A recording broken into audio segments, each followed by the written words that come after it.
Chapter 2 ઉદાહરણ number 18 ઉકેલ શોધો. x + 1 છેદમાં 2x + 3 3/8. આગળ જે એક્ઝામ્પલ જોયા એ સુરેખ સમીકરણ હતા. ડાબી બાજુ અથવા તો જમણી બાજુ બંને બાજુ સુરેખ, યા તો ડાબી બાજુ સુરેખ સમીકરણ હોય અથવા તો બંને બાજુ. આ જે સમીકરણ છે સુરેખ નથી, આપણે પહેલા એને સુરેખ સ્વરૂપમાં રૂપાંતરિત કરવાનું છે અને પછી ઉકેલ શોધવાનો છે. તો સૌથી પહેલા x + 1 છેદમાં 2x + 3 છેદ દૂર કરવા માટે સમીકરણની બંને બાજુ છેદમાં જે 2x + 3 છે એના વડે ગુણીએ. બંને બાજુ 2x + 3 વડે ગુણતા x + 1 છેદમાં 2x + 3 એને 2x + 3 વડે ગુણીએ. જમણી બાજુ છે 3/8 એને પણ 2x + 3 વડે ગુણીએ. ડાબી બાજુ અંશ અને છેદમાં 2x + 3 2x + 3 બંને કેન્સલ થશે માટે x + 1 = 3/8 2x + 3. જમણી બાજુ છેદમાંથી 8 દૂર કરવા માટે સમીકરણની બંને બાજુને હવે 8 વડે ગુણીએ. સમીકરણની બંને બાજુ 8 વડે ગુણતા 8 ગુણ્યા x + 1 = 8 ગુણ્યા 3/8 કૌંસમાં 2x + 3. 8 8 કેન્સલ. 8 નો x + 1 સાથે ગુણાકાર કરીએ તો 8 ગુણ્યા x 8x + 8 ગુણ્યા 1 8 બરાબર 3 નો 2x + 3 સાથે ગુણાકાર તો 3 ગુણ્યા 2x એટલે 6x + 3 ગુણ્યા 3 9. 6x ને ડાબી બાજુ લાવો તો 6x કેવા થશે? માઈનસ થશે. તો 6x ને ડાબી બાજુ અને 8x ને જમણી બાજુ લઈ જઈએ. 8 ને જમણી બાજુ લઈ જતા તો 6x ડાબી બાજુ આવશે તો માઈનસ માટે 8x - 6x = 8 ક્યાં જશે? જમણી બાજુ માટે 9 - 8.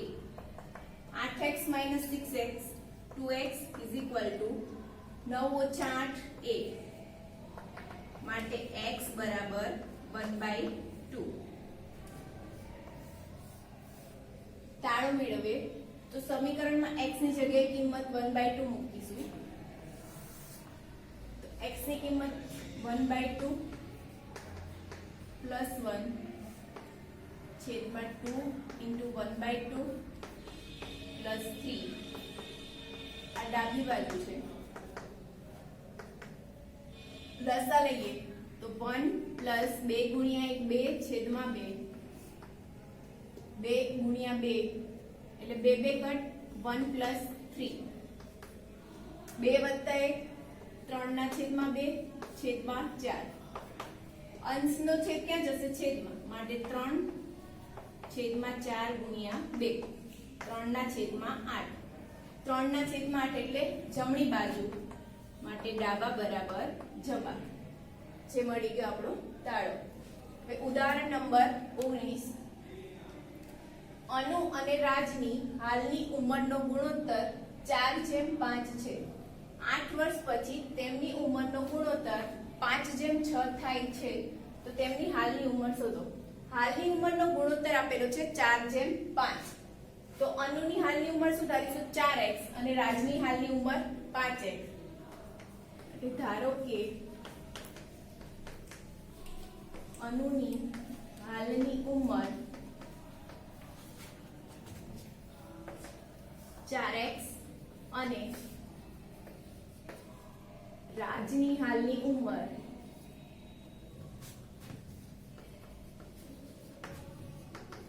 5x છે. પછી શું કહ્યું છે? 8 વર્ષ પછી. તો 8 વર્ષ પછી અનુની ઉંમર કેટલી થશે? એની જે હાલની ઉંમર છે એમાં 8 ઉમેરીએ એટલી અને રાજની ઉંમર પણ કેટલી થશે? એની હાલની ઉંમરમાં 8 ઉમેરીએ એટલે માટે 8 વર્ષ પછી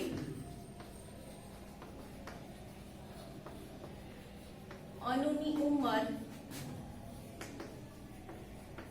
4x + 8 અને 8 વર્ષ પછી રાજની ઉંમર,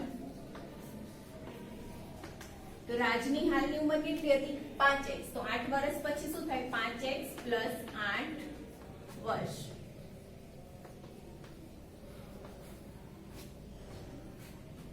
વર્ષ પછી તેમની ઉંમરનો ગુણોત્તર 5:6 છે. તો ઉંમર 8 વર્ષ પછી શું છે બંનેની 4x + 8 અને રાજની ઉંમર છે 5x + 8. બંનેની ઉંમરનો ગુણોત્તર કેટલો આપેલો છે 5:6. 5x + 8 ડાબી બાજુ છેદમાં છે, તો સમીકરણની બંને બાજુ 5x + 8 વડે ગુણીએ. બંને બાજુ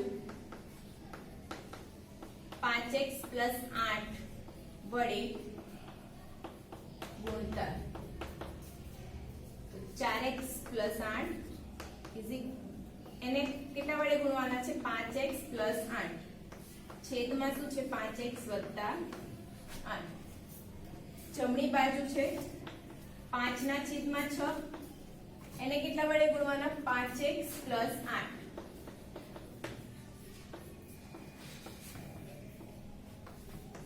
અંશ અને છેદ બંનેમાં 5x + 8 કોમન છે, તો બંને કટ માટે 4x + 8 = 5/6 છેદમાં 5x + 8. સમીકરણની બંને બાજુ 6 વડે ગુણીએ. જમણી બાજુ છેદમાં 6 છે, તો 6 વડે ગુણીએ. બંને બાજુ 6 વડે ગુણતા 6 × 4x + 8 = 5 કૌંસમાં 5x + 8. 6 નો 4x + 8 સાથે ગુણાકાર કરો તો 6 × 4x 24x plus 6 × 8 48, 5 × 5x 25x plus 5 × 8 40. 25x ને ડાબી બાજુ લાવો અને 48 ને જમણી બાજુ લઈ જઈએ. તો 25x ને ડાબી બાજુ અને 48 ને જમણી બાજુ લઈ જતા તો 24x 25x પ્લસ છે, ડાબી બાજુ આવશે તો -25x. એ જ રીતે 48 પ્લસ છે, જમણી બાજુ જશે તો માઈનસ, માટે 40 - 48. 25x 24x - 25x -x 40 - 48 -8. બંને બાજુ માઈનસ વડે ગુણીએ તો x = શું થશે a. માટે x 8 મળે તો આપણે શું શોધવાનું છે હાલની ઉંમર. અનુની હાલની ઉંમર શું થશે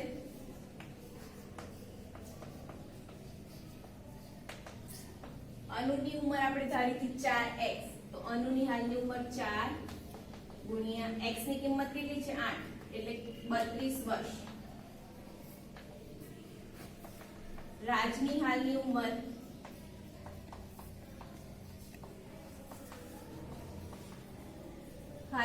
રાજની કેટલી હતી 5x વર્ષ, તો 5 × x ની કિંમત 8, 5 × 8 40 વર્ષ. માટે અનુની હાલની ઉંમર 32 વર્ષ અને રાજની હાલની ઉંમર 40 વર્ષ થશે.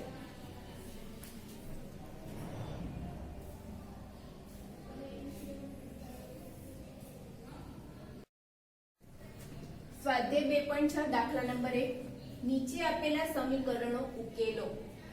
તો ઉદાહરણ આપણે જે રીતે જોયું કે સુરેખ સમીકરણ સ્વરૂપમાં નથી, આપણે એને પહેલા સુરેખ સમીકરણમાં રૂપાંતરિત કરવાનો છે અને પછી ઉકેલ શોધવાનો છે. તો પહેલું છે 8x - 3 / 3x = 2. ડાબી બાજુ છેદમાં શું છે 3x, તો ડાબી બાજુ છેદમાં 3x છે, તો સમીકરણની બંને બાજુને આપણે 3x વડે ગુણીએ. બંને બાજુ 3x વડે ગુણતા 8x માઇનસ 3 છેદમાં 3x એને 3x વડે ગુણીએ બરાબર 2 ગુણ્યા 3x. અંશ અને છેદમાંથી 3x કેન્સલ માટે 8x માઇનસ 3 બરાબર 2 ગુણ્યા 3x. તો એક વસ્તુ તમે અહીંયા જુઓ 8x માઇનસ 3 છેદમાં 3x બરાબર 2. તો આ 3x ડાબી બાજુ જે છેદમાં છે એ ડાયરેક્ટ જમણી બાજુ આપણે લઈ જઈએ તો શું અંશમાં જાય છે, મતલબ કે 2 સાથે ગુણાય છે. તો આપણે ડાયરેક્ટ પણ લખી શકીએ 8x માઇનસ 3 છેદમાં 3x બરાબર 2 હોય તો ડાબી બાજુના જે છેદમાં 3x છે એ જમણી બાજુ જશે તો જમણી બાજુની જે સંખ્યા અથવા તો પદ હશે એની સાથે ગુણાશે. માટે 8x માઇનસ 3 બરાબર 2 ગુણ્યા 3x 6x.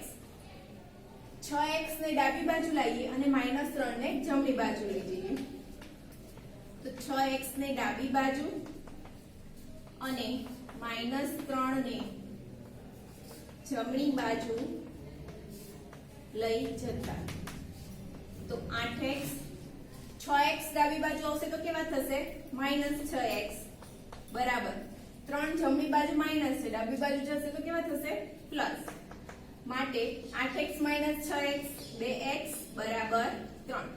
હવે x ની કિંમત શોધવા માટે સમીકરણની બંને બાજુ 2 વડે ભાગીએ અથવા તો આપણે ઉપર કહ્યું કે x સાથે 2 ક્યાં છે ગુણાકારમાં છે જમણી બાજુ જશે તો ક્યાં જશે 3 ના છેદમાં માટે x બરાબર 3/2. ઉદાહરણ દાખલા નંબર 2 9x છેદમાં 7 ઓછા 6x બરાબર 15. તો સમીકરણની બંને બાજુ 7 માઇનસ 6x વડે ગુણતા 7 માઇનસ 6x વડે બંને બાજુ ગુણતા તો 9x ગુણ્યા 7 માઇનસ 6x વડે ગુણવાના છે તો ગુણ્યા 7 માઇનસ 6x એના છેદમાં શું છે 7 માઇનસ 6x બરાબર 15. ડાબી બાજુ પણ કેટલા વડે ગુણવાના છે 7 માઇનસ 6x. અંશ અને છેદ બંનેમાંથી 7x માઇનસ 6x કેન્સલ તો 9x માટે 9x બરાબર 15 ને 7 ઓછા 6x સાથે ગુણીએ તો 15 ગુણ્યા 7 105 માઇનસ 15 ગુણ્યા 6 90x. 90x ને ડાબી બાજુ લાવીએ 90x ને ડાબી બાજુ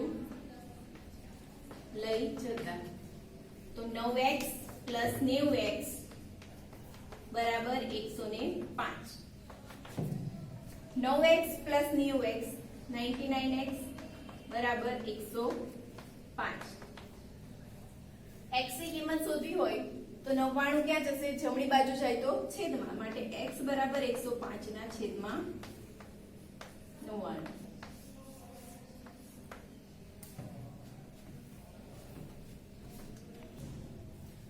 દાખલા નંબર 3 z છેદમાં z plus 15 is equal to 4/9. તો છેદમાં શું છે ડાબી બાજુ z પ્લસ 15. તો સમીકરણની બંને બાજુ છેદમાં જે સંખ્યા છે એટલે કે z પ્લસ 15 વડે ગુણીએ તો બંને બાજુ z પ્લસ 15 વડે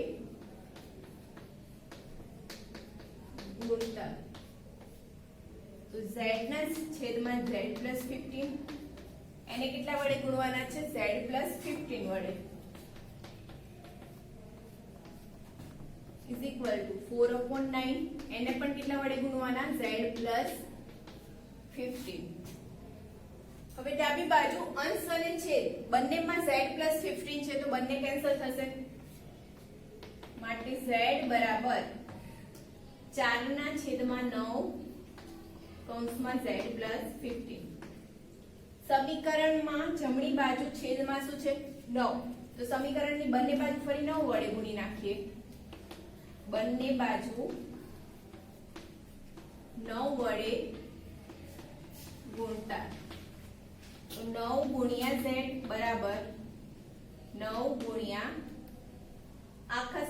ને 9 વડે ગુણીએ તો 9 ગુણ્યા 4 ના છેદમાં 9 z પ્લસ 15. 9 ગુણ્યા z એટલે 9z is equal to 9 9 cancel તો 4 ઇન્ટુ z પ્લસ 15 માટે 9z બરાબર 4 નો z પ્લસ 15 સાથે ગુણાકાર તો 4 ગુણ્યા z 4z પ્લસ 4 ગુણ્યા 15 60. હવે 4z ક્યાં આવશે ડાબી બાજુ તો 4z કેવા થાય માઈનસ તો માટે 4z ને ડાબી બાજુ લઈ જતા 4z ને ડાબી બાજુ લઈ જતા તો 4z ડાબી બાજુ આવશે તો કેવા થવાના માઈનસ તો 9z 4z 60. 9z 4z કેટલા થાય 5z 60. z ની કિંમત શોધવી છે આપણે તો સમીકરણની બંને બાજુ કેટલા વડે ભાગીશું 5 વડે માટે z બરાબર 60 ના છેદમાં 5 તો 60 ના છેદમાં 5 બરાબર શું થાય 12 માટે z ની કિંમત કેટલી આવશે z 12 માટે z 12 એ આપેલ સમીકરણનો ઉકેલ થશે.